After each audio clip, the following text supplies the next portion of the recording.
እምነት ደብዳቤ ከሆነ ምግባር ደግሞ ማህተም። ዛሬ ያገኘነው እግዚአብሔር የለም። ሃይማኖት በውሳኔ የሚገለጥ አይደለም። ሰዎች ተሰብስበው የሚወስኑት አይደለም። የተገለጠ እውነት ነው። የተገኘ ሐሳብ አይደለም። የተወሰነ ሐሳብም አይደለም። ስምምነትም አይደለም። ሃይማኖት ወስነን አናውቅም። ሃይማኖት ተስማምተን አልሰራንም። ሃይማኖትን ፈልገን አልተገኘንም። ሃይማኖት ተገልጦልን ያዘ። ከዚህ በኋላ ሌላ መምህር አይመጣም። የመምህራን ማህተም ኢየሱስ ክርስቶስ ነው። ትናንትና ናሪዎስ የተካዱት እነ ንስጥሮስ የካዱ ሌሎች ያሉት ነው የሚመጡ። ሌላ አይመጣም። እውነቴን ነው የምነግራችሁ። ጌታ እስከሚመጣበት ድረስ አዲስ ክደት አይመጣም። የተገለጠላቸውን መምህራን ትምህርት ግን ሳልቀንስ አስተምር። ይህንን ሰው አባቶቻችን እኛ ላይ እምነት ካጣችሁ ትናንት እንፈልጉ። እንግዲህ ሰው ሲጠፋ ነው እኛም አባ እየተባለ ምእመን ሽጠው እንጀራ የሚያጠራቅሙትን አይደለም፣ ራሳቸውን ሽጠው ትውልድ የሚያተርፉትን ደጋፊ የሚያደራጁ ቲፎዞ የሚያደራጁ እኔ ተነካው ውጡልኝ የሚሉ አልነበሩ። ማን እንደላከው የማይታወቀው ሁሉ ሐሳብ አመጣ ቁጥር መረበሽ የለባቸው። አሁን ያለን መምህር የምንሰማው የትናንትናዎቹን እስካስተማረን ድረስ። ሐሳቡን ካነሱት አባት ጋር ግንኙነት የለኝም። ብዙ ጊዜ ሰዎች ለሚያነሱት ሐሳብ እኔ መልስ የማልሰጥበት ምክንያት ሰዎቹ እንዲድኑ ስለምፈልግ እና እኔ መተዋወቅ ሰውን ስሙን መጠየቅ ደስ ይለኛል። ማን ነው ስምህ ስለው ፋዲ አለ። አረብኛ ነው። ፋዲ ማለት ምን ማለት ነው ስለው ቤዛ ማለት ነው። እኔ በጣም ነው የገረመኝ። እና ፋዲ እንኳን ቤዛ ተብሏል። እኔ እውነቴን እኮ ነው የምነግራችሁ ማለት ነው። እግዚአብሔር ጠላትን ማጥፋቱና መግደሉ መቅጣቱ የታወቀ። በእምነት ማጣት ሞት በሔዋን ጆሮ ገባ። በድንግል ማርያም እምነት ሕይወት ቃል በሷ ወደ እሷ ማኅፀን ገባ።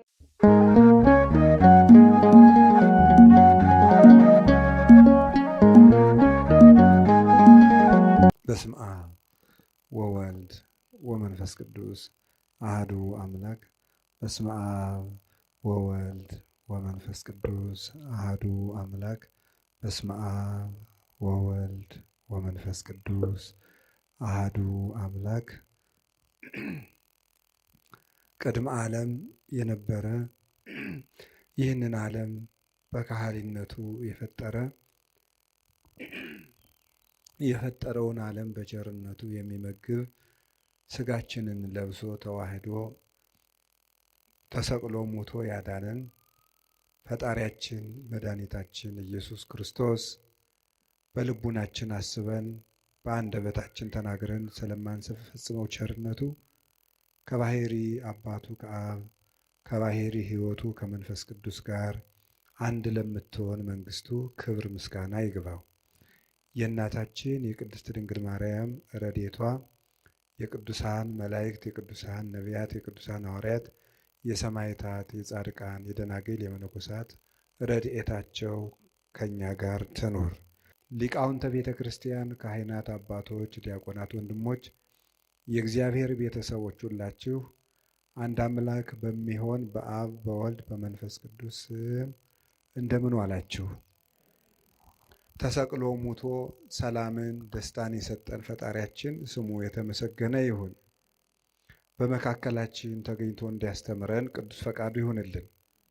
እግዚአብሔር እንደፈቀደልን ዛሬ የምንማማርበት የትምህርታችን ኃይለ ቃል አንሰ አአምር ዘከመ ሃይማኖተ ኩሎሙ ቅዱሳን ሐዋርያት ወሰማይት እለኮኑ ሰማይተ በጽድቅ ወገብሩ ምግባረ ሰናየ እስከዛቲ ዕለት በሚል ርዕስ ነው።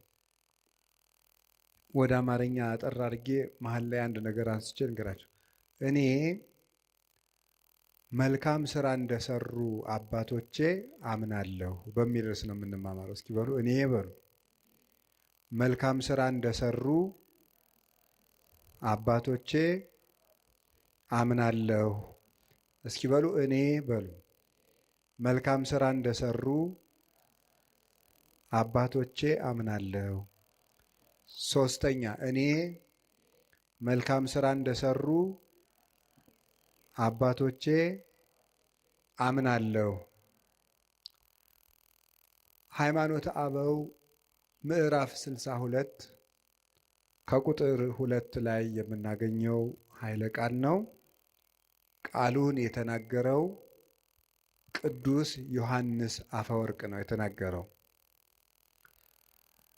ቅዱስ ዮሐንስ አፈወርቅ እኔ ጌታዬ ኢየሱስ ክርስቶስን በተመለከተ የማምነው እንደ አባቶቼ ነው።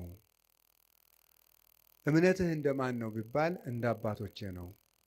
እነዚህ አባቶችህስ እነማን ናቸው ብላችሁ ብትጠይቁኝ ሐዋርያት፣ ሰማዕታት፣ የእውነት ምስክር ሆነው መከራ የተቀበሉ እና እስከ ዛሬ ድረስ መልካም የሰሩ ቅዱሳን ናቸው ይላል። እንግዲህ ቅዱስ ዮሐንስ አፈወርቅ ሕይወቱን ታውቁታላችሁ። እጅግ ጌታን የሚወድ ክርስትና ከተነሳበት ቀን ጀምሮ ስቆ የማያውቅ በጌታ ፍቅር የተነደፈ ብሉያትንና ሐዲሳትን የገብስ ሳይፈተግ ከነቀንዱ በሚዛን እየመጠነ ትንሽ ትንሽ እየቀመሰ የተማረ በዋሻ በበዓት ተከቶ ብሉያትን ሐዲሳትን ከተማረ በኋላ ሲጸልይ አንተ አዲስ ዳንኤል ነህ ብለው ጴጥሮስና ጳውሎስ መጥተው የመሰከሩለት በራእይ አስተምር። ቅዱስ ጴጥሮስ መጥቶ ውጣና አስተምር፣ ለእኔ የተሰጠኝን ጌታ የሰጠኝን የመግፍ ቁልፍ እንካ። ቅዱስ ዮሐንስ ወንጌላዊም ወንጌልን እየተረጎመለት ያስተማረ ከቅድስና የደረሰ ፍጹም አባት ነበረ። ነቢዩ ዳንኤል ሕልምን ለናቡከደነጾር ሕልሙን ሳይነግረው ተርጉሞለታል። የጠፋበትን ሕልም ትንቢተ ዳንኤል ላይ እንደምትመለከቱት ናቡከደነጾር ሕልም አይቶ ሲጠፋው ዳንኤል ሕልሙንም ትርጉሙንም ነግሮታል። ቅዱስ ዮሐንስ አፈወርቅ ደግሞ ንጉሡ በአንድ ርዕሰ ጉዳይ ይጨነቅ ነበርና የዚያን ጥያቄ መልስ ተርጉሞ ነግሮታል። የንጉሡ ጥያቄ ምንድን ነበረ? ኢያእመራ ዮሴፍ እስካመ ወለደት ወልደ ዘበኩራ፣ ዮሴፍም የበኩር ልጇን እስከምትወልድ ድረስ አላወቃትም የሚል ነው። የማቴዎስ ወንጌል ምዕራፍ 1 ላይ ያለ ዮሴፍም የበኩር ልጇን እስከምትወልድ ድረስ አላወቃትም የሚለውን ንጉሡ ይጨነቃል። አወቀ በመጽሐፍ ቅዱስ እገሌ እገሊትን አወቃት ማለት ሴትና ወንድ አንድ በሚሆኑበት ግብር አንድ ሆኑ ማለት ነው። ታዲያ እመቤታችንን ዮሴፍ የበኩር ልጇን እስከምትወልድ ድረስ አላወቃትም ማለት ከዚያ በኋላ አውቋታል ማለት ነው እያለ ንጉሡ ይጨነቅ ነበረ። ከዕለታት አንድ ቀን ንጉሡ ቴዎዶሲዎስ ጥያቄው መምህሩን ዮሐንስ አፈወርቅን ሲያገኝ ጥያቄው ይጠፋዋል። ሲሄድ ትዝ ይለዋል። ከዕለታት አንድ ቀን ተጫዋተው ሲለያዩ መምህር አንተን ሳገኝ ጥያቄ ይጠፋኛል፣ ከሄድክ በኋላ ይረብሸኛል አለ። ምንድነው ጥያቄ? ጥያቄውን ነገረው። የበኩር ልጇን እስክትወልድ ድረስ አላወቃትም ማለት ከዚያ በኋላ አወቃት ማለት ነው አለው። አይ አይደለም፣ እስክትወልድ አላወቃትም የተባለበት ምክንያት እመቤታችን ጌታን የወለደች ዕለት 5 ነገሮችን አይቶ ዮሴፍ የአምላክ እናት መሆኗን ተረዳ ማለት ነው። እስከዚያ ድረስ ግን አላወቃትም። ቢነገረውም አምላክ ከዚያ በፊት ሰው ሆኖ ስለማያውቅ ዮሴፍ ያንን መረዳት የሚችልበት አቅም አላገኘም ነበረ። የልደት ዕለት ግን ሰብአ ሰገል መጥተው ሲገብሩ፣ እረኞች ሲያመሰግኑ፣ መላእክት ሲያመሰግኑ፣ ብርሃን በቤተልሔም ሲገለጥ፣ ኮከቡ በሁለት መንገድ እየተጓዘ ሲመጣ አይቶ ኮከቡ መጥቶ እመቤታችን ከወለደችበት ላይ መጥቶ ሲቆም አየ። ሰብአ ሰገል 3 ነገሥታት መጥተው ሲገብሩለት አየ። ብርሃን ቤተልሔምን ሲሸፍናት አየ። እረኞች የሰማይ ምስጋና ተገልጦላቸው ሲያመሰግኑ አየ። መላእክት ከሰው ጋር ወርደው ሲያመሰግኑ አየ። ይህንን እስከሚያይ ድረስ አምላክን እንደወለደች አላወቀም ነበረ። ይህን ነው ያላወቀው እንጂ ከወለደች በኋላ አወቀ ማለት አይደለም። አወቀ የሚለው 2 ይተረጎማል። አባ ጊዮርጊስም ይናገራል። አይመራሰ ዘሀበ ክሌፍ እና ይተረጎም። አወቃት የሚለው በ2 ይተረጎማል። ሀበ አይምሮ ወእያይምሮ፣ በማወቅና ባለማወቅ። ሀበ ሩካቤ ወኢሩካቤ፣ ወይም ወንድና ሴት አንድ በመሆናቸውና ባለመሆናቸው ይተረጎማል። በእውቀት ይተረጎማል። በእውቀት በማወቅ አዲስ ነገርን በመገንዘብ በመረዳት ይተረጎማል። አላወቃትም ማለት ወላዲት አምላክ መሆኗ ጭንቅ ሆኖበት ነበረ። ስትወልድ ግን ተረጋገጠለት ማለት ነው። በዚያውም ላይ ፍጻሜ የሌለው እስከ ነው። ዳርቻ የሌለው እስከ። ይኸውም ይታወቅ ዘንድ በመጽሐፍ ቅዱስ ፍጻሜ ያለው እስከና ፍጻሜ የሌለው እስከ አለ። ለምሳሌ እስከ አመ ትብሉ ቡሩክ ዘይመጽእ በስመ እግዚአብሔር፣ በእግዚአብሔር ስም የሚመጣ የተባረከ ነው እስከምትሉ ድረስ ሲል እስከ ይናገራል። ከዳን እስከ ቤርሳቤ ሲል እስከ አለው ወሰን ያለው ነው። ኢተመይጠ ቋ እስካመ ነትገ ማያ አይህ፣ የጥፋት ውሃ እስከሚጎድል ድረስ ቁራው አልተመለሰም ነበር። ከዚያ በኋላ ተመለሰ ማለት አይደለም። ፍጻሜ የሌለው እስከ ነው። ኢወለደት ሜልኮል እስካመ ሞተት፣ ሜልኮል እስከምትሞት ድረስ አልወለደችም። ከወለደች በኋላ ከሞተች በኋላ ወለደች ማለት አይደለም። ፍጻሜ የሌለው ሰው እገሌ እስከሚሞት ድረስ ንስሐ አልገባም ቢባል ከሞተ በኋላ ንስሐ ገባ ማለት አይደለም። ይህ ፍጻሜ የሌለው እስካለ ይህንን ለመግለጥ ነው ብሎ ተረጎመል። ዳንኤል ለናቡከደነጾር የጠፋበትን ህልም እንደተረጎመለት አንተም የጠፋብኝን ጥያቄ ተርጉመህልኛል፣ አዲሱ ዳንኤል ነህ ብሎ የተናገረለት ከጀርባው የነበረችው የእመቤታችን ስዕልም ሰናየ ተናገርከ ዮሐንስ አፈወርቅ፣ ሰናየ ተናገርከ ዮሐንስ ልሳነ ወርቅ፣ አንደበትህ የጠራልህ ዮሐንስ ሆይ በጎ ተናግረሃል ብላ ስዕሊቱ አንደበት አውጥታ እስክትመሰክርለት ድረስ የደረሳባት ነበረ። ብሉያቱን ሐዲሳቱን ሲተረጉም የቅዱስ ጳውሎስን መልእክታት በሚተረጉምበት ጊዜ ቅዱስ ጳውሎስ ራሱ ተገልጾ እጁን ጭኖበት ይውል ነበር። በአካል በሚጽፍበት ጊዜ ቅዱስ ዮሐንስ አፈወርቅ ሹመት የማይወድ ፍጹም አባት ነው። ቅስና ሊሾም በተባለ ጊዜ ለጓደኛው ለባስሌዎስ ሲነግረው እኔ ካህን መሆን አልፈልግም ማለት። ቄሱን ሲባል ቅስና ለማምጣት ካህን መሆን አልፈልግም። ለምን?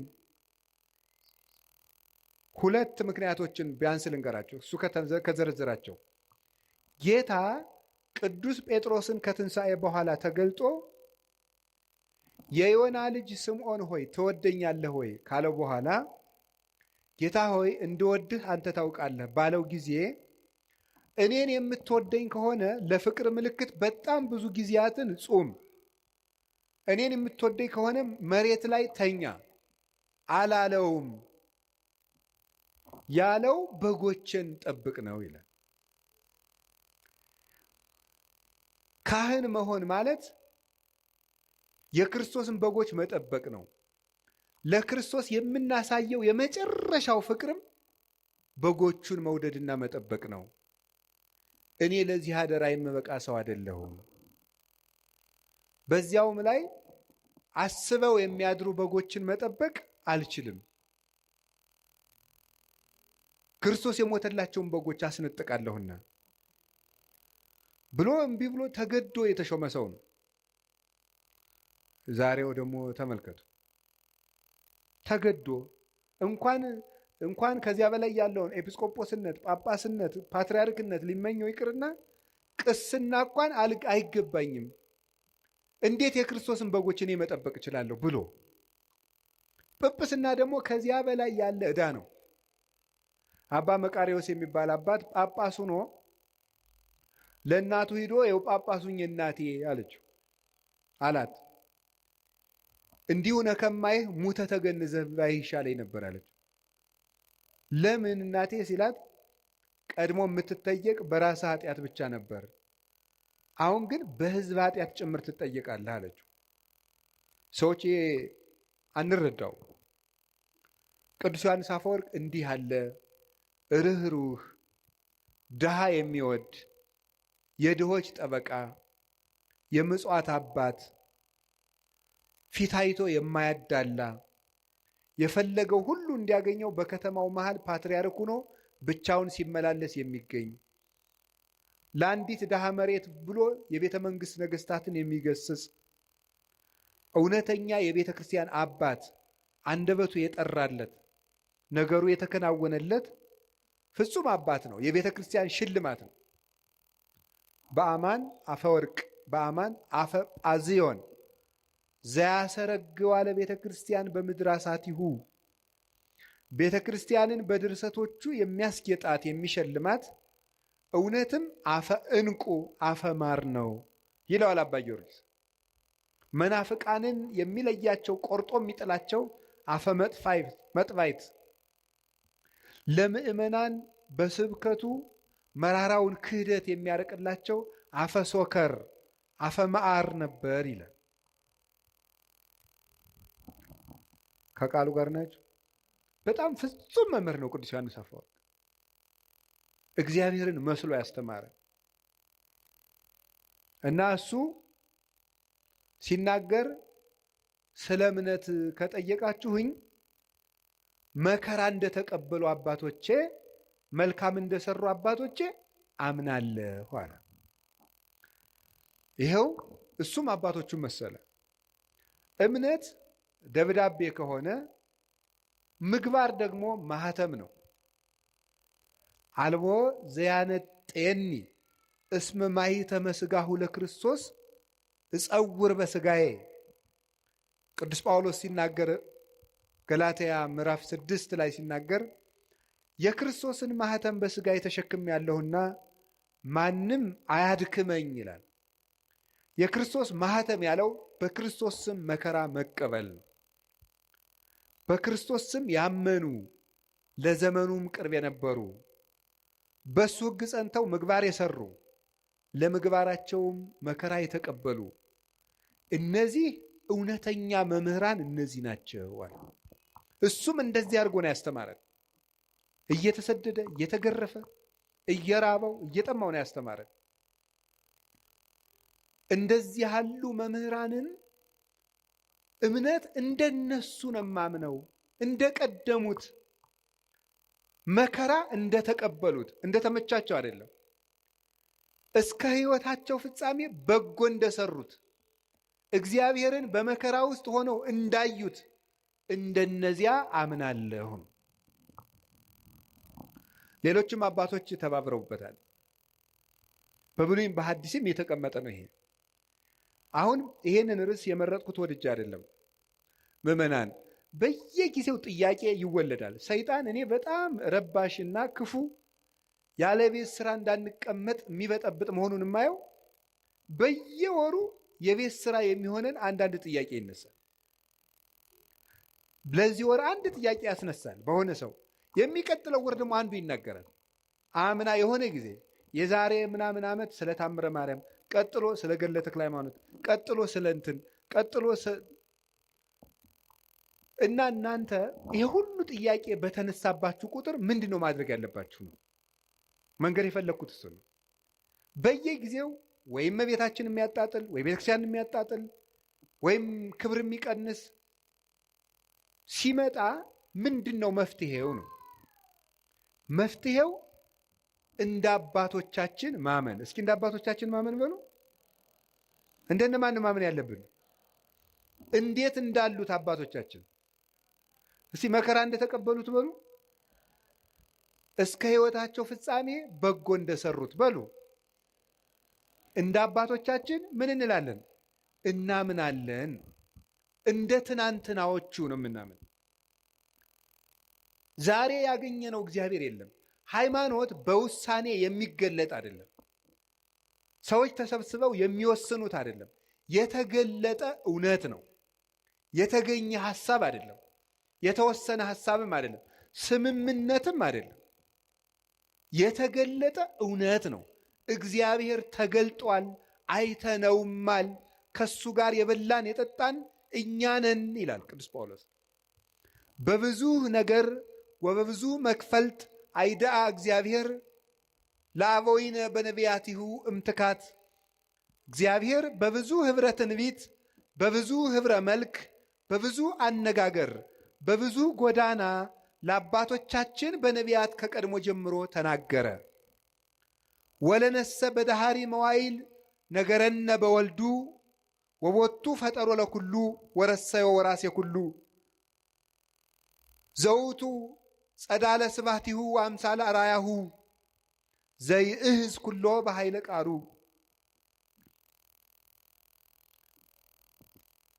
ምን ይላል? ለእኛ ግን በመጨረሻው ዘመን ዓለምን በቃልነቱ ከዊን በፈጠረበት ባህሪውን ባህሪ አድርጎ ሁሉን ወራሽ በሆነ የአብ ባህሪው በሆነ የአብ የክብሩ ጸዳል በሆነ አምሳለ አራያሁ በመልክ የሚመስለው በባህሪ የሚተካከለው ዘይዝ ኩሎ በኃይለ ቃሉ ሁሉን በእጁ በያዘ በአንድ ልጁ ተናገረን ይላል። በአንድ ልጁ ተናገረን። እሱም ወለሊሁ ገብረ በአካለ ህላዌሁ በዘያነጽ ኃጣዊነ። እሱም በገዛ ደሙ ኃጢአታችንን ካነጻ በኋላ ወነበረ በየማነ እበዩ ዘበሰማያት በግርማው ቀኝ ተቀመጠ። እስመ ብሂለ ነቢር ያእምር ሀበ ዘኢተልእኮ። ተቀመጠ ማለትም ተልእኮ የለበትም ማለት ነው ይላል ቅዱስ ዮሐንስ አፈወርቅ ሲተረጉመው ዕብራውያን ምዕራፍ 1 ከቁጥር 1 እስከ 3 ያለውን። ስለዚህ እግዚአብሔር ተገልጧል። አንደኛ ዮሐንስ ምዕራፍ 1 ላይ ምን ይላል? ንሕነ ንነግረክሙ ንዜንወክሙ በይንተ ነገረ ሕይወት ዘሃሎ እምቅድም ዘሰማይናሁ ወዘርእይናሁ ወዘገሰሳሁ እደዊነ። እኛ ግን በጆሮአችን የሰማነውን በዓይናችን ያየነውን በእጃችን የዳሰስነውን የሕይወትን ቃል እንነግራችኋለን ይላል። እግዚአብሔር ተገልጧል።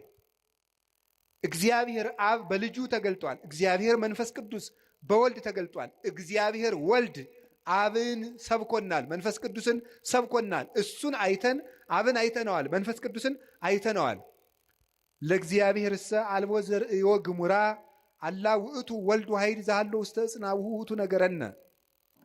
እግዚአብሔርን ያየው አንድስ እንኳ የለም፣ በቅፉ ያለ በእሪናው ያለ አንድ ልጁ እሱ ነገረን እንጂ ተብሎ እንደተነገረ ዮሐንስ 1 ቁጥር 18 ላይ እግዚአብሔር ወልድ እግዚአብሔር አብን እግዚአብሔር መንፈስ ቅዱስን እንድናውቅ ነግሮናል። እውነት ተገልጧል። ሕይወት ተገልጧል። ነይነሰ ነአምር ከመ መጽአ ወልደ እግዚአብሔር ወሀበነ ልበ ከመ ናእምሮ ለእግዚአብሔር በጽድቅ ወሃለውነ በአሚን በወልደ እግዚአብሔር ዘውቱ እግዚአብሔር ዘበአማን። እኛ ግን የእግዚአብሔር ልጅ እንደመጣ እግዚአብሔርን እናውቅ ዘንድ ልብ እንደሰጠን እናውቃለን። በእግዚአብሔር ልጅ በማመንም እስከ ዛሬ ድረስ አለን። እርሱም እውነተኛ የባሕርይ አምላክ እግዚአብሔር ነው። አንደኛ ዮሐንስ ምዕራፍ 5 ቁጥር 20 ላይ እግዚአብሔር ወልድ ተገልጧል። ያንን የተገለጠውን እውነት ነው የምንኖረው። ሃይማኖት ወስነን አናውቅም። ሃይማኖትን ተስማምተን አልሰራንም። ሃይማኖትን ፈልገን አልተገኘንም። ሃይማኖት ተገልጦልን የያዝ ነው። ከዚህ በኋላ ሌላ መምህር አይመጣም። የመምህራን ማህተም ኢየሱስ ክርስቶስ ነው። መምህራችን ኢየሱስ ክርስቶስ ወይ ሲባል በቅዳሴ አልሰማችሁ? የመምህራን ራስ የመምህራን ማህተም እሱ ነው። ሰው ሁሉ ቢያስተምር ወደ ክርስቶስ ለመድረስ ነው። ሌላ ትምህርትም የለም። አልቦ ዘይክል ሳርሮ ዘይንበለ ዘተሳረረ ከተመሰረተው መሰረት በቀር ሌላ መመሰረት የሚችል ማንም የለም። ያንን የተገለጠውን እውነት እንዴት አድርገን ነው የምናገኘው? ማን የሚናገረው ነው እውነት? አንዱ አንዱን ይለናል፣ አንዱ አንዱን ይለናል። የማን ነው እውነት? የማን ነው ትክክል? ትናንትን ስናይ እውነትን ማወቅ እንችላለን። ትናንትን ስናይ በኦሪት ዘዳግም ምዕራፍ 32 ቁጥር 8 ላይ እንዲህ የሚል ቃል አለ። ተዘከሩ መዋዕለ ትካት ወለበው ዓመታተ ተዘከሩ መዋዕለ ትካት፣ ያለፈውን ዘመን የቀደመውን ዘመን አስቡ። ወአመታተ ወለብው ዓመታተ፣ የቀድሞዎችንም ዓመታትንም አስተውሉ። ተሰአሎ ላቡከ ወይነግረከ፣ አባትህን ጠይቀው ይነግርሃል። ወለሊቃውንቲከ ይዜንውከ፣ ሊቃውንትንም ጠይቃቸው ያስተምሩሃል። የቀደመውን ዘመን እስራኤል ሆይ አስብ ይላል። እንደ ትናንት ነው የምንኖረው። እግዚአብሔር የትናንትና አምላክ ነው። ዛሬ እኛ ፈልገን ያገኘነው አይደለም።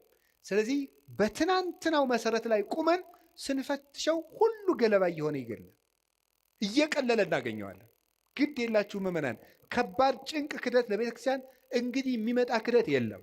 የትናንትናው ነው እየታደሰ ብቅ የሚል። አንዳንድ ቀን ትናንትና እነ አርዮስ የተካዱት እነ ንስጥሮስ የካዱ ሌሎች ያሉት ነው የሚመጡት፣ ሌላ አይመጣም። ለትናንትናው ክደት የትናንትናው ክደት ዛሬ የሚመጣ ከሆነ መድኃኒቱ ምንድን ነው? የትናንትናውን መልስ ማወቅ ለዛሬው ክደት መድኃኒት ነው። የዛሬው ክደት ነገ የሚመጣ ከሆነ የዛሬውን መልስ ማወቅ ለነገው ክደት መድኃኒት ነው። እውነቴን ነው የምነግራችሁ፣ ጌታ እስከሚመጣበት ድረስ አዲስ ክደት አይመጣም። የሚመጣው ክደት ሁሉ ትናንት የተካደው ነው። ያንን ራሱን እያሻሻለ የሚመጣ አሁን አንተ በቅተህ ነው ነቢዩ ነህ ነው እንደዚህ አይመጣም የምትል ልትሉ ይችላል። የሰው ሕሊና መቼስ እረፍት የለው አይደለ? መቼስ እኔ በቅቻለሁ አላልኩም ጌታዬ እያልኩ ያለሁት ምን ማለት ነው? ክህደት እየታደሰ ሄዳል እንጂ ሁሉም ክህደቶች ተክደዋል። እግዚአብሔር የለም ከተባለ ተብሎ ነበር። ድንግል ማርያም እንዲህ ናት ተብሎ ማለት ከሆነ ተብሎ ነበር። ትናንት የተባለ ሁሉም ተብሏል። ያ ግን ዘመናትን ትውልዱ ረስቶታል ተብሎ ሲታሰብ ይቆይና ሰይጣን ብቅ ያደርገዋል። የዚያን ጊዜ ሆ ብለን እንደነግጣለን። ግን አዲስ ነገር የለም። እንዳትታወቁ ከፈልጋችሁ ትናንትን እወቁት። እግዚአብሔር በኦሪት ዘዳግም እስራኤል ታሪክህን እወቅ ነው። ታሪክህን እወቅ እንዳትጠፋ። የትናንትናውን ዘመን ጠይቅ። ማን ነው የምትጠይቅ? አባቶችህን ጠይቃቸው ይነግሩሃል አለ። በምግባር የወለዱህን በተግባር የወለዱትን ላመኑት እምነት በተግባር የኖሩትን የትናንትናዎችን አባቶች ጠይቁ። ሊቃውንትን ጠይቃቸው ይነግሩሃል። የትናንትናዎችን ሊቃውንት ባልኩ እንግዲህ እኔን ማለት አይደለም፣ ወይም እገሌን ማለት ወይ አባ ገሌን አይደለም፣ ወይ መጋቢ ሐዲስ ገሌን እያልኩ አይደለም።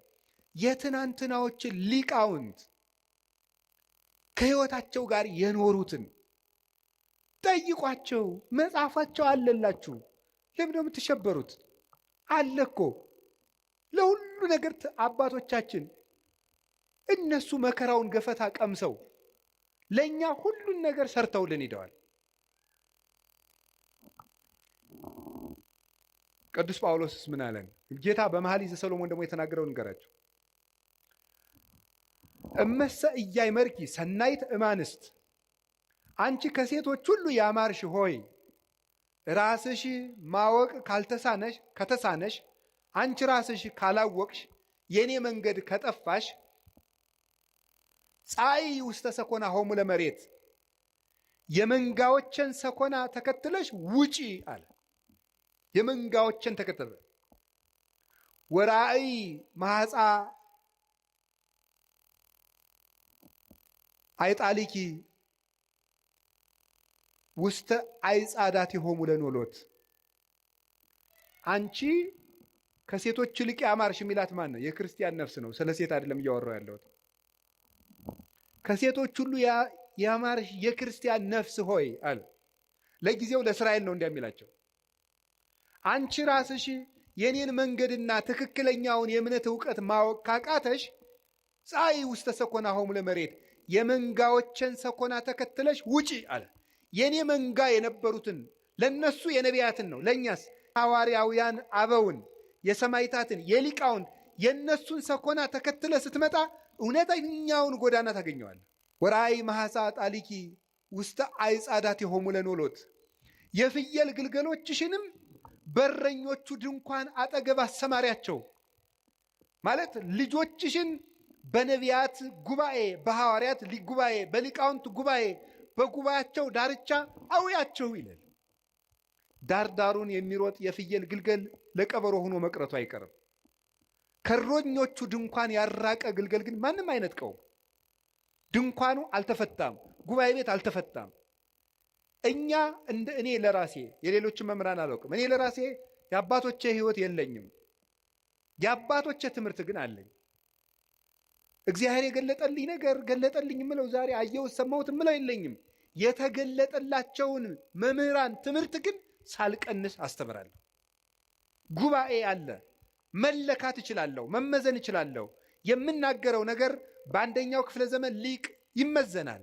በነ ቅዱስ ሄሬኔዎስ በነ ቅዱስ አግናጤዎስ መጽሐፋቸው አለ፣ ምስክር ነው። በግዕዝ አለ፣ በግሪክ አለ፣ በእንግሊዘኛ አለ። የነ ቅዱስ ዮሐንስ አፈወርቅ አለ። ሚዛን ላይ መቆም እንችላለን። እኔ የማስተምረው ትምህርት ትናንት ያስተማሩትን ነው። ይህንን ሰው አባቶቻችን እኛ ላይ እምነት ካጣችሁ ትናንትን ፈልጉ። የእውነቴን ነው። ፍልስጤማውያን ትቢያ የሚደፉበትን የአብርሃምን ጉድጓድ መፈለግ ይገባል። እንደ አባታችን እንደ ይስሐቅ ሲቆፍር አባቶች ሲደፍኑበት መጨረሻ የአብርሃምን ውሃ አገኘው። ይህ በእውነተኛው የሐዋርያዊ ምንጭ ላይ ትቢያ የሚነሰንሱበት ፍልስጤማውያን ናቸው። የእግዚአብሔር ወገን ያልሆኑ መናፍቃን ማለት ነው። አንተ ግን ጉድጓዱን እስከምታገኘው ድረስ ቆፍር። ትናንትን ሂዱ። የቅዱስ ሄሬኔዎስን መጽሐፍ እስኪ አንብቡት። እስኪ መጽሐፍ እኮ አለላችሁ፣ ሞልቶላችኋል። ኤጌኔስ ዘሄሬሲስ የሚል መጽሐፍ አሁን አለላችሁ። አንብቡት ሂዱና። በእንግሊዝኛ አለ። ተምረናል ትላላችሁ። እስኪ አንብቡ ሂዱና። እመቤታችን ምን እንደሚላት ጌታ ምን እንደሚለው ሂዱና አንብቡት። የነ ቅዱስ አግናጤዎስን መጽሐፍ እዩት አለላችሁ። አይ ቁጭ ብሎ እኮ ነው እንዴ መጽሐፍ ቅዱስን እነሱ መጽሐፍ ቅዱስ ከጠቀስክ እኮ መጽሐፍ ቅዱስ የሰበሰበው ሊቅ ትምህርት ማመን አለብህ። መጽሐፍ ቅዱስን በጥብቅና የጠበቀው ቅዱስ ሄሬኔዎስ ነው። ቅዱስ ሄሬኔዎስ ሰብስቦ እንዲጠረዝ ያደረገው መጽሐፍ ቅዱስ እየጠቀስክ ሄሬኔዎስ የሚያምነውን ክርስቶስ፣ ሄሬኔዎስ ያመናትን ማርያም እንደ ሄሬኔዎስ ማስተማር አለብህ። ትናንትን ነው የምናየው ዘመዶች። ግልገሎችሽን በረኞቹ ድንኳን አጠገብ አሰማሪ። ልጆቻችሁን የት ነው የምታሰማሯቸው ዛሬ? እውነቴን ነው። ጉባኤያችሁን ፈልጉ፣ መምህሮቻችሁን እወቁ። ጉባኤ ቤት እኔ የጉባኤ ቤት መምህር ስለሆንኩ አይደለም፣ ጉባኤ ቤት ስለሚባል ነገር እወቁ። የእውነቴን ነው የምነግራችሁ። መምህሮቻችሁን ማወቅ አለባችሁ። አጥኑ እስኪ። የኢትዮጵያ ቤተክርስቲያን የትምህርት ሰንሰለቷ ምንድን ነው ብላችሁ እስኪ ጠይቁ። አንድ ሰው በአንድ ዘመን ላይ የሆነ ትምህርት ይዞ ብቅ ሲል በምንድን ነው የምንለካው? ትናንት ስንል ሉተርም ትናንት ነው፣ ሊዮንም ትናንት ነው 451 ላይ። ግን ከዚያ በፊት የነበሩት ከዚያም ቀጥሎ ያሉት የትናንትናውን ያረሱ የትናንትናውን ያረሱ ሲሄድ ከነቢያት ሰንሰለት የሚደርስ እንደዚያ የሆነ እንደሆነ ነው።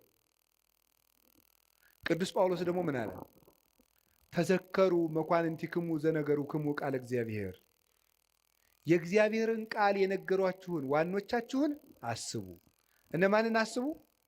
ዋኖቻችሁን አስቡ። የትናንትና ዋኖች አሉን እኛ መሰረት የሆኑን ዋኖችን። በጉባኤ ኒቅያ ዋና የነበሩት እነ ቅዱስ አትናቴዎስ፣ በጉባኤ ቆስጥንጥንያ ዋና የነበሩት እነ ቅዱስ ጢሞቴዎስ፣ በጉባኤ ኤፌሶን ዋና የነበሩት እነ ቅዱስ ቄርሎስ፣ እነ ቅዱስ ዮሐንስ አፈወርቅ፣ እነ ቅዱስ ሳዊሮስ ዘስሙናይን፣ እነ ቅዱስ ሳዊሮስ ዘአንጾኪያ አሉ። የትናንትናዎቹ በየርዕሰ ጉዳዩ አሉላችሁ። የሚያበጥሯት እመቤታችን የባህሪያችን መመኪያችን፣ ትምክህታችን፣ ምልክታችን እንደሆነች ንስጥሮስን ጳጳሱን ቁጭ አድርጎ የሰበከው የቅዱስ ጵሮቅለስ ትምህርት ወይም የቅዱስ ኤራቅሊስ ትምህርት አለላችሁ። በእንግሊዝኛ አለ፣ በግዕዝ አለ፣ በአማርኛ አለ። አሁን የምናገረው ራሱ አልዋሽም አለ። የአባቶቻችን ትምህርት ግን የሌለ እንዳይመስላችሁ። ሰይጣን ሊረብሻችሁ ይችላል። መልስ ታጡ በጊዜው መልስ የሌለ ሊያስመስልባችሁ ይችላል። እኔ አሁን በየጊዜው ይህንን ርዕሰ ጉዳይ እያልኩ አይደለም መልስ የምሰጣችሁ። ለአጠቃላይ ለሚነሳ ስህተት ቀድማ ቤተክርስቲያኒቱ ይዛው ከቆየችው ትምህርት ያፈነገጠ ሲመጣ እናንተ ወደ ትናንት ዘወር ማለት ነው። ስለዚህ የእግዚአብሔርን ቃል የነገሯችሁን ዋኖቻችሁን አስቡ። ዕብራውያን 13:7 እንዳትረሱ። ዋኖቻችሁን አስቡ። ችግር ሲገጥማችሁ ዋኖቻችሁን አስቡ። ዋና መሰረቶቻችን እንዴት ነው ዋኖቻችን የምናውቀው? እንዘትርእዩ ሰናየ ግዕዞሙ፣ መልካሙን ስራቸውን እያያችሁ ምሰሏቸዋል። መልካሙን ስራቸውን እያያችሁ ምሰሏቸው። ለእምነታቸው የኖሩ ናቸው። እምነት ሲከብዳቸው፣ ተግባር ሲከብዳቸው በእምነት ያመካኙ አይደሉም። ክርስቶስን ለመውደዳቸው ምግባር መስራት ሲያቅታቸው ክርስቶስ ስለሚወደኝ ምግባር አያስፈልገኝም የሚሉ ለስጋቸው ጠበቃ የቆሙ አይደሉም። ራሳቸውን ዘንግተው ለክርስቶስ የኖሩ ልክ ቅዱስ ጳውሎስ ገላትያ ምዕራፍ 2 ቁጥር 20 ላይ አንሰ ኢሃሎኩ ወበሕይወተ ክርስቶስ ሃሎኩ፣ እኔ አሁን ሕያው ሁኜ የለውም በእኔ የሚኖረው ክርስቶስ ነው ይላል። እኔ በሕይወት የለውም በእኔ የሚኖረው ክርስቶስ ነው ይላል ቅዱስ ጳውሎስ። ራሳቸውን ትተውት ጨርሰውት ክርስቶስ በእነሱ የሚኖርባቸው የክርስቶስ ሰሌዳ የሆኑ ቴዎዶስዮስ ዘአንጾኪያ የሚባል ሊቅ ጳውሎስ ዘይትናገር ቦቱ ክርስቶስ፣ ክርስቶስ የሚናገርበት ጳውሎስ ይለዋል። ክርስቶስ የሚናገርበት ጳውሎስ እኔ ያለ የለሁም በእኔ የሚኖረው ክርስቶስ ነው። አባት የምንለው ይሄንን ነው። እንግዲህ ሰው ሲጠፋ ነው እኛም አባ እየተባልን ያለው። አባት የምንላቸው እነዚህን ነው። ምዕመን ሽጠው እንጀራ የሚያጠራቅሙትን አይደለም፣ ራሳቸውን ሽጠው ትውልድ የሚያተርፉትን ነው። እነዚህ ናቸው አባቶቻችን የትናንትናዎቹ፣ ለቤተ ክርስቲያን የኖሩ ለምዕመናን ራሳቸውን ቤዛ አድርገው የሰጡ። ቅዱስ ዮሐንስ አፈወርቅ ንግስቲቱ የድሃ መሬት ቀምታ ስታስቀድስ የድሃ መሬት ሳትመልሽ ማስቀደስ አትችይም ማለት አልመልስም አለች። ካልመለሽ ታዲያ አንቺ የምድር ርስት ቀምተሽ የሰማይ ርስት ታገኛለህ ማለት አትችይም። እግዚአብሔር የፍትህ አምላክ ነው፣ እንዳትቆርብ ያውግዤሻለሁ አለ። አሰድድሃለሁ አለችው። አሰድጅኝ፣ የፈለግሽውን አድርጊ። ስታሰድደው ምን እንዳደረገ ታውቃላችሁ? እሱ ምን አለ? ኧረ እባካችሁ ዮሐንስን ተው በሉት አሰድደዋለሁ ስትል፣ ይልቁንስ ስታሰድደኝ በሌሊት እንድታሰድደኝ ነው ንገሯት። ምዕመናን መምህራችን አናሰድድም እያሉ ከእሷ ጋር ጠብ ገጥመው እንዲሞቱብኝ አልፈልግም ማለት። እንዲህ ነበሩ መምህሮቻችን። ደጋፊ የሚያደራጁ፣ ቲፎዞ የሚያደራጁ፣ እኔ ተነካው ውጡልኝ የሚሉ አልነበሩም። መምህሮቻችን እነ ቅዱስ ቄርሎስ እነ ቅዱስ ዮሐንስ አፈወርቅ ለበጎቻቸው የሚሞቱ ነበሩ። እነዚህ ናቸው መምህሮቻችን። እነዚህን ነው ማሰብ። ማን እንደላከው የማይታወቀው ሁሉ ሐሳብ አመጣ ቁጥር መረበሽ የለባቸውም። መምህሮቻችን እነዚህ ናቸው።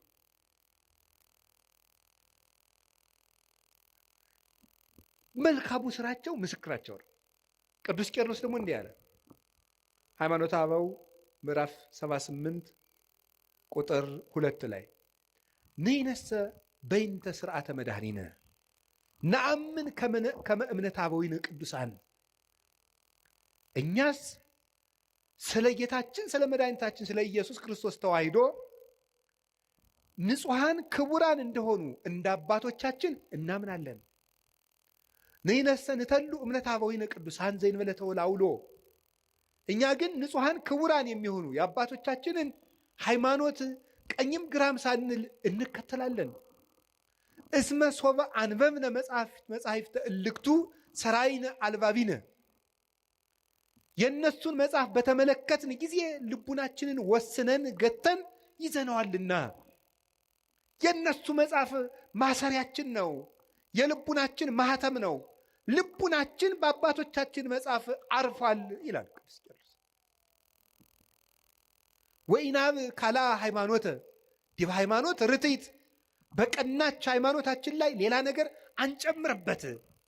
እንዴት? የቀና ጎዳና እንሄዳለንና በጥርጊያ ጎዳና የምንሄድ ነን ይላል ቴዎዶሲዎስ ተቀብሎ።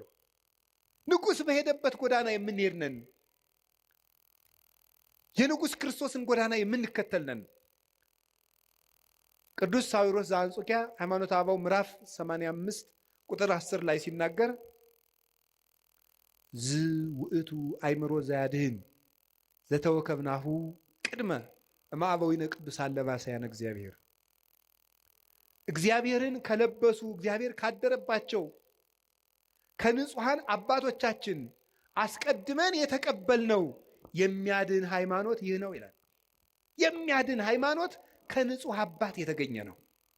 ንጹሕ አባት ሰንሰለቱ ነው ያስተላልፈው ነው። ልብ በሉ፣ የስህተት ትምህርቶችን የሚያስተላልፉ ሰዎች ወይ አድርባዮች ናቸው፣ ወይ ሆዳም ናቸው፣ ወይ ሹመት ፈላጊዎች ናቸው፣ ወይ ምስጋና ፈላጊዎች ናቸው። ንጹሕ ትምህርት ያስተማረውን አባት ሂድና እየው። ዮሐንስ አፈወርቅ ትሁት፣ ቅዱስ ቄርሎስ ትሁት፣ ቅዱስ ኤፍሬም እንደው ትሁት፣ እኔ ጌታ ያንተን ወንጌል ማስተማር አይገባኝም ብሎ ዋሻ ውስጥ ዶ የሚሸሸግ ነበር ቅዱስ ኤፍሬም። አንተ በልልና የሰበከውን ወንጌል እኔ ትቢያው እንዴት አድርጌ ያስተምረዋለሁ እየተባለ እያሉ እዩዋቸው። እነ ቅዱስ ኤጲፋኒዎስ ሹመት አልፈልግም እያሉ በአዝመራ መካከል ጠፍተው ከተደበቁበት ታስረው ተይዘው እየመጡ ነበር የሚሾሙት። የክርስቶስ ትምህርት ያደረበት አባት የክርስቶስን ሕይወት ያሳያቸዋል። እንደው አባቶቻችን ይህን የዕብራውያንን ሲተረጉሙ የቀደሙ አባቶቻችን ዋኖቻችሁን አስቡ የሚለውን ሲተረጉሙ በጎ እውነተኛ እምነት ያለው ምግባር የሌለው መምህር ቢኖር ይላል። መከተል ይገባል አይገባም? ምግባር ያለው አንደበቱ የለሰለሰ ሃይማኖቱ የጠመመ አባት ቢኖር መከተል ይገባልን ቢሉ ይላሉ። ይሄን አይገባም፣ በለሰለሰ ምግባሩ እያታለለ ወደ ክህደት ያደርሳልና። የሃይማኖቱ የቀና መምህር ግን ከሆነ ምግባር እንኳ ባይኖረው እያደር ይሰራዋል ይላሉ። አሁን ላለው ነው። አሁን ያለ መምህር ታዲያ ቅዱስ ካልሆነ አንስማው ብትሉ እናም እንዲያማ ከሆነ እኔ ማርፌ እቀመጣለሁ። ምስጢሩ ምንድን ነው? አሁን ያለን መምህር የምንሰማው የትናንትናዎቹን እስካስተማረን ድረስ ነው። ከዚያ ከወጣ ቆርጠን እንጥለዋለን። ለስጋ በሚመች ፈጠራ ልቦለድ ለነገስታት በሚመች የሚሰብክ ከሆነ መምህራችን አይደለም። መቅድመ ኩሉ ሀሊ ከመትጽና በርትዕት ሃይማኖት፣ ከሁሉ አስቀድመ በቀናች ሃይማኖት መጽናትህን አረጋግጥ፣ አጽና፣ አስብ። ወባይቱ ኢታጥሪ ዘንተ ማበ ሥጋ ወደም። ግን ይህንን ሃይማኖት ከስጋዊ መምህር አገኘዋለሁ አትበል። ቅዱስ አትናቴዎስ ሃይማኖተ አበው ላይ ሲናገር አስቀድመህ ወዳጄ ከሁሉም ስራ አስቀድመህ የቀና ሃይማኖት እንዳለህ እርግጠኛ ሆን። የቀና ሃይማኖትን ግን ምድራዊ ነገር ከሚያሳድድ ሰው አገኘዋለሁ አትበል። እስመ ለሊሁ ይቤ ብፁዕ አንተ ስምዖን ወልደ ዮና እስመ ይከሰተ ለከ ዘንተ ዘሥጋ ወደም። ጌታችን ኢየሱስ ክርስቶስ ራሱ ስምዖን ሆይ ብፁዕ ነህ፣ ይሄንን ስጋዊ ደማዊ አልገለጠልህም ብሎ ያመሰገነው ቅዱስ ጴጥሮስ የሰማይ እውቀትን ስለተናገረ ነው እንጂ የምድር እውቀትን ቢናገር አያመሰግነውም ነበር ይላል ቅዱስ አትናቴዎስ። ስለዚህ ዘመዶቼ እንደ አባቶቻችን መከራ እንደተቀበሉት እናምናለን። በየትኛውም ርዕሰ ጉዳይ ቢሆን እናምናለን። ሰሞኑን እመቤታችን ቤዛ ትባላለች አትባልም የሚል ጥያቄ በጣም ብዙ ምዕመናን ስትጠይቁኝ ስለነበረ ሐሳቡን ካነሱት አባት ጋር ግንኙነት የለኝም። ብዙ ጊዜ ሰዎች ለሚያነሱት ሐሳብ እኔ መልስ የማልሰጥበት ምክንያት ሰዎቹ እንዲድኑ ስለምፈልግ ነው። በሌላ ትምህርት አስተምሮ ሰዎቹ ከዚያ እንዲጠገኑ ማድረግ የተሻለ ነው፣ እልክ ከማስያዝ ብዬ ስለማስብ ነው። ግን አንድ ነገር ልንገራችሁ። እኔ አሁን እመቤታችን ቤዛ ትባላለች አትባልም የሚለውን መልስ ከመመለሴ በፊት እንዲህ ያለ ጥያቄ ሲመጣባችሁ ምንድነው ማድረግ ያለባችሁ? ቅድም የነገርኳችሁ ምንድነው ማድረግ ያለባችሁ? ስለዚህ ጉዳይ የትናንትና አባቶቻችን ምን ብለዋል? ምን ብለዋል? ቅዱስ ያሬድ ምንድነው ያለው? አባ ጊዮርጊስ ምንድነው ያለው? ቅዱስ ጎርጎርዮስ ዘንዚናዙ ምንድነው ያለው? ሕሊናዋን በመጠበቋ ስጋዋን ጠብቃ ንጹሕ ሆና በመኖሯ ፍጹም እምነትን በመያዟ ሺ ቢካም ደ አድቮኬት ኦፍ ኤቭ ነው የሚለው። ከእንግሊዝኛው ቀጥታ ስለወሰድኩት የሔዋን ጠበቃዋ ቤዛዋ ሆነቻት ነው የሚለው ቅዱስ ጎርጎርዮስ ዘንዚናዙ። ታዲያ ምንድን ነው ማድረግ የፈለጋችሁ ይባል? ሄዳችሁ ትናንትን ማየት ነው። ይባላል አይባልም? ሀሳብ ሲገጥማችሁ ምን ተብለዋል? እስኪ መምህር አባቶች ምን ብለዋል በዚህ ጉዳይ ላይ? ኑረውበታል እኮ። ግን እንደው ይሄ ልነግራችሁ ፈልጌ ነው። እኔ አንድ ገጠመኝ ልንገራችሁ። ሰሞኑን ኢየሩሳሌም ነበርኩኝ እና እመቤታችን ቤዛ ትባላለች አትባልም የሚለው እዚህ በጣም ብዙ እየተምታታ ስለሆነ ብዙ ሰው ስለዚህ ጉዳይ መልስ ስጠን ምናምን እያለ ቴክስትም ያደርግልኛል። ዝም ብዬ ቁጭ ብዬ ስል ጋይድ የሚያደርገን ሰው ጀሚር ይባላል እና ጀሚር ሲሄድ ልጁን ተካልን። ልጁ ፋዲ ይባላል። አሁን ሰበሰብኩት አይደል? ፋዲ ይባላል እና እኔ መተዋወቅ ሰውን ስሙን መጠየቅ ደስ ይለኛል። ማን ነው ስምህ ስለው ፋዲ አለኝ። አረብኛ ነው። ፋዲ ማለት ምን ማለት ነው ስለው ቤዛ ማለት ነው አለኝ። እኔ በጣም ነው የገረመኝ። እና ፋዲ እንኳን ቤዛ ተብሏል። እኔ እውነቴን እኮ ነው የምነግራችሁ ማለት ነው። እንደው ፋዲ በአቅሙ ቤዛ እየተባለ እመቤታችንም እና እኔ በጣም በየቀኑ ፋዲን ባገኘሁት ቁጥር በጣም ሲገርምና አብራራልኝ አልኩት። የምሬን ነው የምነግራችሁ፣ ውሸቴን አይደለም። 2-3 መምህራን ጋር ፋዲን አስታውቀዋለሁ ከነ ትርጉሙ በእንግሊዘኛ እንዲተረጉምልን እያደረግኩ እና ፋዲ ምን ማለት ነው ግን ቤዛ ስለው ራስን እንደ ክርስቶስ ለሌላው አሳልፎ መስጠት ማለት ነው። ቤዛ ማለት እንደዚህ ያለ ማን ነው? ፋዲ በሉ እንጂ እንደዚህ ብሎ ራሱ የነገረኝ ማን እንደሆነ ታውቃላችሁ? ፋዲ ነው። እና በጣም ገርሞኝ እግዚአብሔር እንዴት ነው የሚያስተምረው? በጣም ነው የገረመኝ። ስለዚህ ጉዳይ ዝም ማለት ነበር የፈለግኩኝ። አንደኛ ማንም ሰው ትልቅ ሰው የሚሆን ትንሽ ሰው ይስታል፣ ወደ መንገዱ እንዲመጥገማረው እንጂ እልክ ይዞት እንዲጠፋ እኔ አልፈልግም። እግዚአብሔር በሚያውቀው ዝም ማለት ፈልጌ ሳለ ፋዲ እንደዚህ አለኝ። እናም ከዛ እኔ ለዚህ የስሙ ትርጓሜ ዮሐንስ ወንጌልን ነገርኩት። አልቦ ፍቅር ዘይአቢ እምዝ ፍቅር ከመብሲ ዘይሜጡ ቤዛ ነፍሰ ቢጹ፣ ራሱን ለባልንጀራው አሳልፎ ከሚሰጥ በቀር ከዚህ የሚበልጥ ፍቅር የለም አለ። ራሱን ለባልንጀራው አሳልፎ የሚሰጥ ከዚህ የሚበልጥ ፍቅር የለም። ይህንን በእንግሊዘኛ ስልኬ ላይ መጽሐፍ ቅዱስ አውጥቼ አስነበብኩት። ፋዲም ፎቶ አንስቶ አረብኛ መጽሐፍ ቅዱስ ላይ አነበዋለሁ ብሎ ሄደ እላቸዋለሁ። እና በጣም ብዙ ሊቃውንት ትምህርት ሲሰጡበት ስለከረሙ እመቤታችን ቤዛችን ናት። ቤዛችንም የሆነችው ምን በማድረግ እንደሆነ 1-3 ሀሳብ ብቻ ልንገራችሁ። በጣም የሚያስደንቁ ጉዳዮች። ቤዛ ማለት ምን ማለት ነው? ምትክ፣ ለውጥ። መጽሐፌን አንብቡት። ማስታወቂያ እየሰራው ሊሆንብኝ ብሎ ነው እንጂ እኔ አሐቲ ድንግል የምትባለው መጽሐፌ ላይ አንድ ምዕራፍ 6 ላይ ቤዛዊት ዓለም ብዬ ጽፌያለሁ። ማንበብ የእናንተ ድርሻ ነው አይደለም? ጉዳዩ ከመነሳቱ በፊት ይሄ ጉዳይ እኔ ወደዚህ ጉዳይ አልመጣሁም። ቀድሜ ግን ሀሳቡን ጽፌያለሁ በዚህ ጉዳይ ላይ እና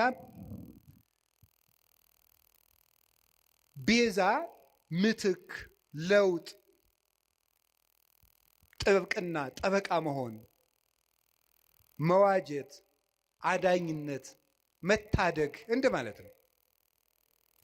ለጌዛ ቤዛ ሲባል የራሱ ትርጉም አለው። ብዙ ሊቃውንት ብዙ ስላሉበት እዚህ ጉዳይ ብዙ ማለት አልፈልግም። እመቤታችን ቤዛ ስንላት ከጌታ ጋር አስተካክለን ሳይሆን ለውጥ ማለት ነው። ምንድን ነው ለውጥ? ከመጀመሪያይቱ ሴት የጎደሉ ነገሮች ነበሩ። ያንን በዚያችኛይቱ ሴት ምትክ ይዛ በመገኘት ነው ቤዛ የሆነችው። የሔዋን ለውጥ በመሆን የመጀመሪያው እናታችን ሔዋን እምነት ጎድሏት ነበር። ምንድን ያልኳችሁ ንገሩኝ እንጂ እምነት ይጎላት ነበር። እምነት ይጎላት ነበር። ምንድን ነው እምነቱ? ለመበላይክሙ እንትኮ በለሰ ሞተ ትመውቱ፣ ይሄንን ዕፀ በለስ ስትበሉ ትሞታላችሁ። ማነው እንደዚህ ያለው? እግዚአብሔር። ሰይጣን መጣና ይሄንን በለስ ስትበሉ ምን ትሆናላችሁ? አምላክ ትሆናላችሁ። አሁን ሔዋን ይሄንን ስታምን የእግዚአብሔርን ቃል ካደች ማለት ነው። ስለዚህ እናታችን ሔዋን ምን ጎደላት? እምነት ጎደላት። እግዚአብሔርን ተጠራጠረችው። አይ ሊሆን አይችልም ብላ ዲያብሎስን አመነች፣ እግዚአብሔርን ካደችው። በተግባር ካደች ማለት ነው። የእግዚአብሔርን ቃል ተጠራጠረች። እግዚአብሔር ዓይናችሁ እንዳይገለጥ ስለፈለገ ነው እንጂ እውር እንድትሆኑ ፈልጎ እውር ናችሁ እንዲቀሩ ፈልጎ ነው እንጂ ስለምትሞቱ አይደለም ብሎ ዲያብሎስ ሲነግራት አሃ ነው ብላ የእግዚአብሔርን ሐሳብ ተጠራጥራ የዲያብሎስን ተቀበለች። አሁን የመጀመሪያይቱ ሴት እምነት ስላጣች በዚያ እምነት ማጣት ምክንያት ሞት ወደዚህ ዓለም ገባ። ከዚያስ ሁለተኛይቱ ሔዋን ድንግል ማርያም ምን አደረገች?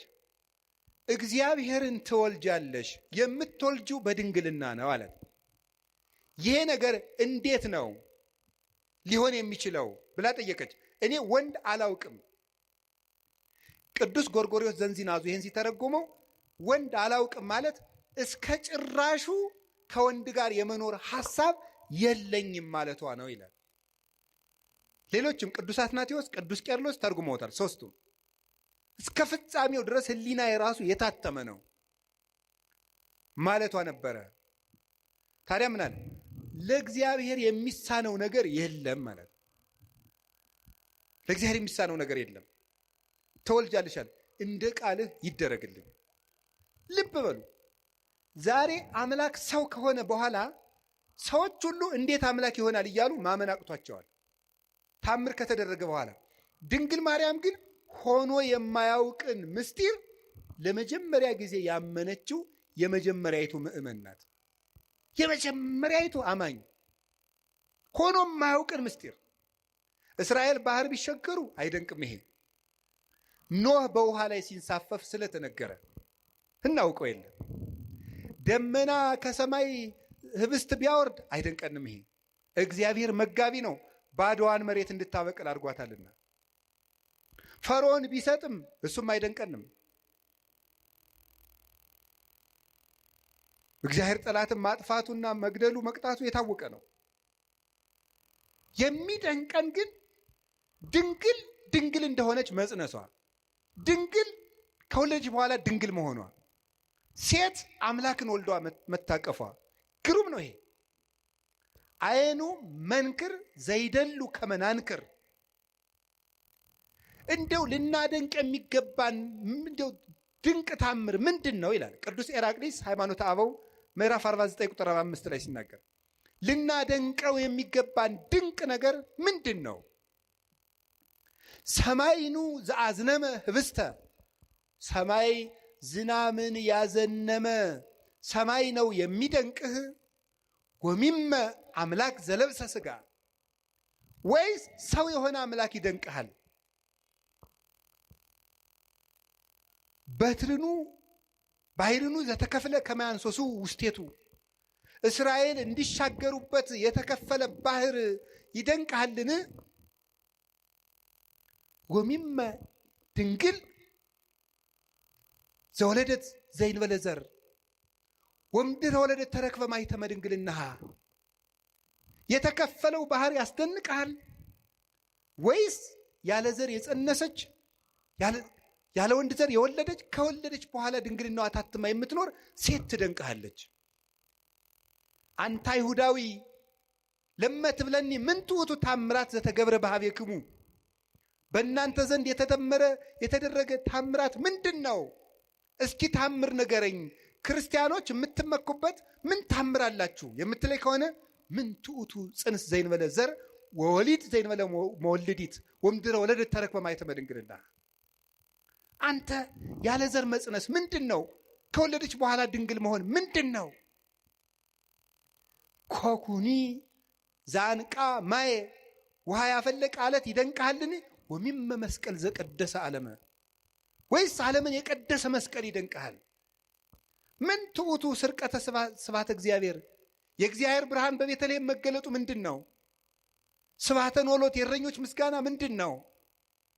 ወውረተ ኮከብ በክሌፍና ኮከቡ ከሰው መሃል እየተሰወረ ብቻውን እየተገለጠ መሄዱ ምንድን ነው? ሐዊር በውስተ ባሕር እንዘ ይርህስ ሀገሪሁ። እግሮቹ ሳይረጡበት በባህር ላይ መራመድ ምንድን ነው? ሐዊረ አንካሳን የአንካሶች መሮጥ ምንድን ነው? የሙታን መነሳት ምንድን ነው? ተገሰጽ እምዝንቱ ታምር ወስግድ ለዘተሰቅለ። ይህን ታምር አይተህ አንተ ሰው ተገሰጽ፣ ተማር፣ ለተሰቀለው አምላክም ስገድ ይላል። ታምር ይሏችኋል የድንግል ማርያም ማኅፀን። ይህን የሚደንቀን ሁኖ የማያውቅን ነገር ያመነች ብፅዕት ኤልሳቤጥም እንዲህ ነበር ያለቻት። ብፅዕት አንቲ እንተ ተአምኒ ከመ ይከውን ቃል ዘነገሩኪ። ከእግዚአብሔር ተልከው የነገሩሽ ቃል እንደሚሆን የምታምኝ አንቺ ብፅዕት ነሽ። ያመንሽ አንቺ ብፅዕት ነሽ።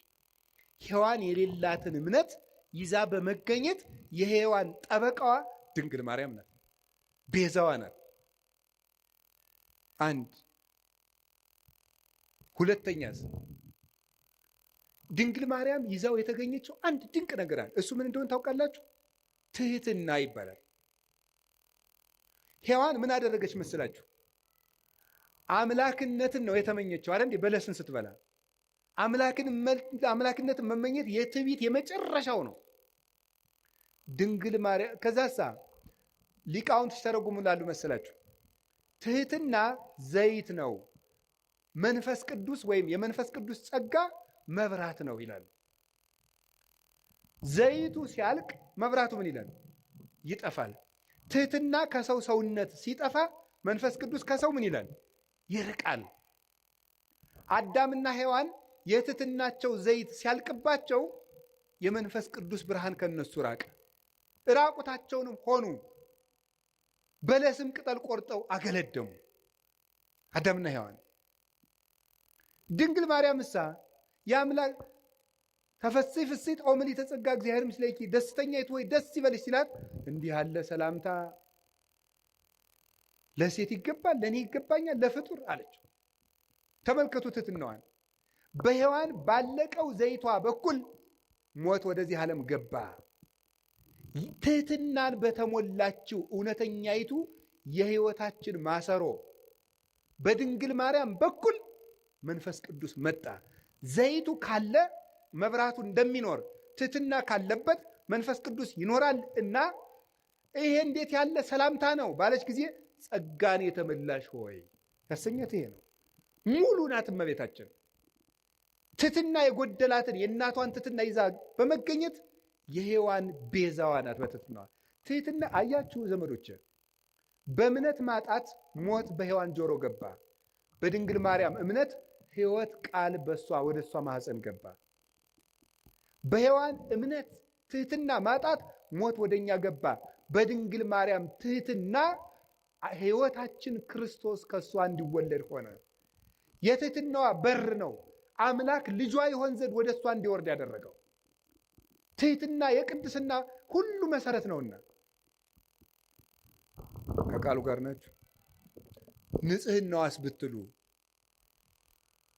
ምን ይላል መሰላችሁ? ድንግል ማርያም ምንድን ነው የምትባለው? የእግዚአብሔር ምንድን ነው የምትባለው? በሉ እንጂ ከተማ በሉ እንጂ። የእግዚአብሔር ምን መዝሙር 86 ስላለ ይህንን ነቅዱስ ኤፍሬም ነቅዱስ ያሬድ የእግዚአብሔር ከተማ አምልተው እና አባ ጊዮርጊስ አምልተው አስፍተው ተርጉመውታል። የእግዚአብሔር ከተማ ማለት ምን ማለት ነው? በነገራችሁ ላይ አንድ እንደኔ ያለ ሰው ዝም ብሎ ደርሶ የእግዚአብሔር ከተማ አይባልም። ትንሽ ያላት እንቅልፍ የላት እንደሚባለው አንደኛ ቆሮንቶስ ምዕራፍ 3 ቁጥር 16 ላይ እናንተ የመንፈስ ቅዱስ መቅደስ ናችሁ ይላል ብሎ ሊጠቅስ ነው። አንዱ ሩጦ እንደዚህ ነው የሚለው። በነገራችሁ ላይ መናፍቃን እኛ አንድ ጥቅስ ስንጠቅስ ያኛውን የማናውቀው ነው የሚመስላቸው። የጅል ነገር እናውቀዋለን፣ ጠፍቶን አይደለም። ያኛው ይሄኛው በንስሐ ነው። የእግዚአብሔር ከተማ የተባለችው ምን ማለት ነው? ከእግዚአብሔር ውጭ ወደ እሷ ምንም ነገር ገብቶባት የማያውቅ ማለት ነው። የሚያስደንቅ እኮ ነው። ይሄ በድንግልና መጽነሷን ብቻ አይደለም፣ ሕሊናዋ ውስጥ ራሱ ከእግዚአብሔር ውጭ ምንም ሐሳብ ገብቶባት የማያውቅ። አይገርማችሁም? አይገርማችሁም? ሐሳቡ የታጠረለት ፍጡር የት ይገኛል? እስቲ የፈለገ እገሊት ድንግል ናት፣ እገሌ ድንግል ነው ይባላል። በሐሳቡና በሐሳቧ ግን ስንቱን ነውታል? በሐሳባችን ስንቱን በድለናል። ድንግል ማርያም ግን ሐሳቧ የታጠረ፣ ቅዱስ አትናቴዎስ የገለጣት መንበር የምትገልጠው እሷን ነው። መኑ ውእቱ ዘከማከ ዘከለለ መንበሮ በእሳት፣ አቤቱ መንበሩን በእሳት ያጠረ እንዳንተ ያለው ማን ነው? መንፈስ ቅዱስ የጋረዳት ናትና ፍጹም ንጽሕት፣ እርግማን የሌለባት፣ መርገም ያልወደቀባት፣ ምልአተ ኃጢአት ያላገኛት፣ ቃሏ ቅዱስ ቅዱስ ድንግል፣ ሐሳቧ ድንግል፣ ስጋዋ ድንግል፣ ልቡናዋ ድንግል የሆነች እመቤታችን ናት። ለዚህ ነው በስድስተኛው ወር ገብርኤል መልአክ ወደ ምን ድንግል ሄደ ነው የሚለው። በሉ እንጂ ለእግዚአብሔር ወደ ታጨች ወደ ምን ነው የሚለው? ወደ አንዲት ድንግል። ለምንድነው አንድ ድንግል የሚላት? እንደሷ ያለ ድንግልና ያለው ማንም የለም። ስጋው ድንግል ቢሆን አፉ አይደለም፣ አፉ ድንግል ቢሆን ሐሳቡ ድንግል አይደለም። ሁሉ የተሞላላት እመቤታችን ናት። እግዚአብሔር ደግሞ በንጹህ ነው የሚያድረው። ንጹህ ስለሆነች እመቤታችን አደረት። አቀባ ጰራቅሊጦስም ከርሰ እማ፣ መንፈስ ቅዱስ ከእናቷ ማኅፀን ጀምሮ ጠበቃት። ወኢረኩሰት በምንትኒ እምዘፈጠራ፣ ከፈጠራትም ጀምሮ ምንም በምን አላደፈችም። እንዴት ሁና ነው ከሰው ተገንታ የሰው እርግማን ያላረፈባት? ከመ እምጽቡር ጽሩየ ገብራ፣ ጭቃ ወርቅ ከጭቃ ሲገኝ ጭቃው እንደሌለበት ሁሉ ከተረገመው ከአዳም ልጅ ባህሪ ስትወለድ ርግማን ያላገኛት ንጽሕት ዘር፣ ጽጌ ሃይማኖት ዘጸገየት በማእከለ አስዋክ ይላታል ቅዱስ ያሬድ። በእሾህ መካከል አብባ የተገኘች የሃይማኖት አበባ። ጽጌረዳውን እሾህ አጥሮት አበባው ላይ ግን እሾህ የለም። በተረገመ ሰውነታችን ውስጥ ከተረገመ ሰዎች ተወልዳ ርግማን የሌለባት አበባ እመቤታችን ናት። የመጨረሻውን አንድ ነገር ልንገራችሁ። እመቤታችን ሔዋን ምን አላደረገችም? ድንግል ነበረች። ይሄን ያስተማረው ማን ነው? ድንግል ማርያም በድንግልናዋ የሔዋን ጠበቃ ሆነች። ቅዱስ ዮሐንስ አፈወርቅ ነው እንዲህ ያለው። ያቺ ድንግል ነበረች፣ ድንግልናዋን ግን አፈረሰችው። ለምን? ድንግልናዋን ለዲያብሎስ ጆሮ በመስጠት አፈረሰች። ይችኛይቱ ድንግል ግን የመላኩን ቃል በማመን ድንግልናዋን ጠበቀች። ስለዚህ ሔዋን ቤዛዋ ናት። የተቀደሰችው ምድር ናት። ኦሪት ዘጸአት ምዕራፍ 3 ቁጥር 15 ላይ ቁጥር 5 ላይ ምን አለው እግዚአብሔር ሙሴን? ሙሴ የቆምክባት ምድር የተቀደሰች ናትና ጫማህን አውልቅ አለው። የተቀደሰች ምድር፣ የቆምክባት ምድር የተቀደሰች ናት። ኦሪት ዘፍጥረት ምዕራፍ 4 ቁጥር 17 ላይ ግን ምዕራፍ 3 ቁጥር 17 ምን የሚል ቃል ታገኛላችሁ? አዳም መሬት አንተ ወትገብ ውስተ መሬት፣ መሬት ነህ ወደ መሬትነት ትመለሳለህ። እርግምተ ትኩን ምድር በእንቲአከ፣ ምድር በአንተ ምክንያት የተረገመች ትሁን። ሶከ ወአሜከላ ለይብቁልከ፣ እሾህና አሜከላ ይብቀልብህ አለው። ምድር በአንተ ምክንያት የተቀደሰች ትሁን፣ የተረገመች ትሁን አለው። ምድር ሙሴን ደግሞ የቆምክባት ምድር የተቀደሰች ናት አለው። እንዴት ነው ምድር የተረገመች ከሆነች የተቀደሰች ምድር የተገኘችው? በተረገመ ምድር ውስጥ ሙሴ የቆመባት መሬት የተቀደሰች እንደተባለች በተረገመው ሰውነታችን መሃል እርግማን ያላረፈባት የተቀደሰችው አማናዊ ሊቀ ካህናታችን ንጉሳችን ኢየሱስ ክርስቶስ የቆመባት ቅድስቲቱ ምድር ድንግል ማርያም ናት። ምን አለ ቅዱስ ዮሐንስ አፈወርቅ? ተፈሥሒ ኦግዝቴ ቅድስት ድንግል ምድር ቅድስት እንተበጽሐኪ እግዚአብሔር እንዘ ይጽአን ዲበ ደመና ብሩህ ወወአ ውስቴትኪ። እግዚአብሔር በብሩህ ደመና ተጭኖ መጥቶ በማኅፀንሽ ያደረ ቅድስት ምድር እመቤቴ ማርያም ሆይ ደስ ይበልሽ ያላት ለዚህ ቅድስት ምድር ርግማን የሌለባት ሰውነቷን ንጹሕ አድርጋ ጠብቃ ያቀረበች እሷ ናት። መጨረሻ ላይ የምነግራችሁ ድንግል ማርያም ለሔዋን በመታዘዝ ቤዛዋ ናት። እስኪ በመታዘዝ በሉ። በምን? በመታዘዝ። ሔዋንን አትብይ ወይም አዳምን አትብላ። ይሄ ምንድን ነው? ትእዛዝ በሉ እንጂ አፍርሰው ምን አሉ? በሉ። ባለመታዘዛቸው ምን መጣ? ሞት። በአንድ ሰው አለመታዘዝ ሞት ወደዚህ ዓለም ገባ አይደለም የሚለው? ገባ። አለመታዘዛቸው። ይችኛይቱ ድንግልስ እውነተኛይቱ ድንግል ድንግል ማርያም እሷሳ ምንድናት? ታዘዘች። አምላክን ትወልጃለሽ፣ እሺ ይደረግልኝ። መታዘዝ። ቀጥሎስ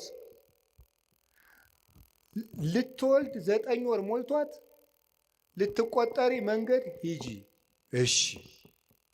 እንዴ እምትወልጂው ንጉሥ ነው ታብዬ ሲያበቃ የምድር ንጉሥ ሊቆጥረኝ መሄድ ምንድን ነው ያላለች? እሺ ብላ የታዘዘች።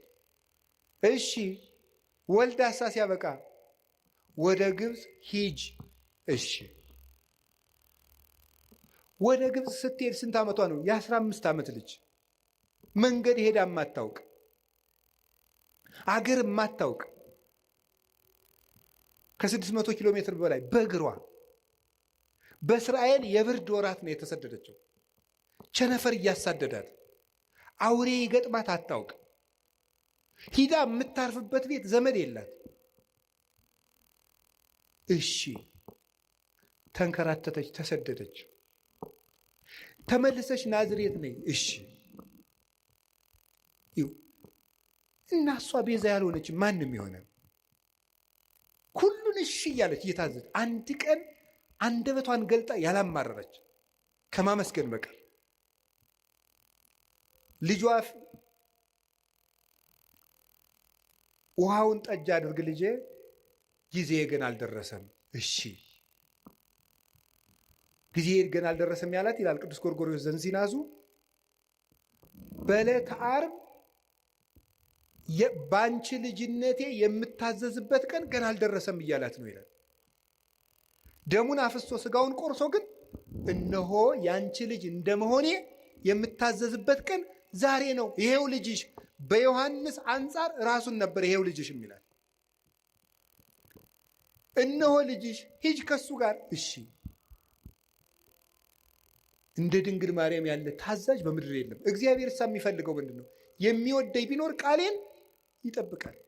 ቃሉን በመጠበቅ ለሔዋን ቤዛ ሁና አምላክ እንዲያድርባት የአምላክ እናት ለመሆን የበቃች እመቤታችን ቅድስት ድንግል ማርያም እምነቷን፣ ትህትናዋን፣ ታዛዥነቷን፣ ፍጹም ድንግልናዋን፣ ንጹሕ ሕዋሳቷን ይዛ በመቅረብ ለልብሰተ ሥጋ የሔዋን ቤዛዋ ናት። እንዲህ ያለውን ነገረ ማርያም እና ነገረ ክርስቶስ ጥሩ ስራ እንደሰሩት መከራ እንደተቀበሉት አባቶቻችን እናምናለን። የአክል ሃይማኖት ዘአልቦ ጥልቀት፣ ነውር የሌለበት ሃይማኖት በቂ ነው። ቅዱስ ቄርሎስ ወእምነት በቅድስት ድንግል ከመይእቲ ወላዲተ እግዚአብሔር በሥጋ፣ ድንግል ማርያም እግዚአብሔርን በሥጋ እንደወለደች ማመን በቂ ነው ይላል። ነገ እመቤታችን ናት። እመቤታችን ለእኛ ምልክታችን ናት። አንድ ነገር ልንገራችሁ። በጉባኤ ኤፌሶን ጊዜ ንስጥሮስ ሲመጣ ምን ይዞ እንደመጣ ታውቃላችሁ? 50 ወታደሮችን አስጭኖ ነው የመጣው። ወደ ጉባኤ ሲመጣ ቅዱስ ቄርሎስ ወደ ኤፌሶን ሲሄድ ምን ይዞ ነው? ወላዲተ አምላክ የሚል ጽሑፍ እንደ ታፔላ ጽፎ ከጳጳሳት ፊት ለፊት አድርጎ ነበር የደረሰው። ወላዲተ አምላክ ወላዲተ አምላክ ወላዲተ አምላክ የሚለው ቃል ለኛ ምልክታችን ነው። ነፃ ስንወጣ ጌታችን ኢየሱስ ክርስቶስ ከመስቀሉ ስር የሰጠን የነፃነት ማህተም የሆነ ምልክት የሆነ ስም ነው ወላዲተ አምላክ የሚለው።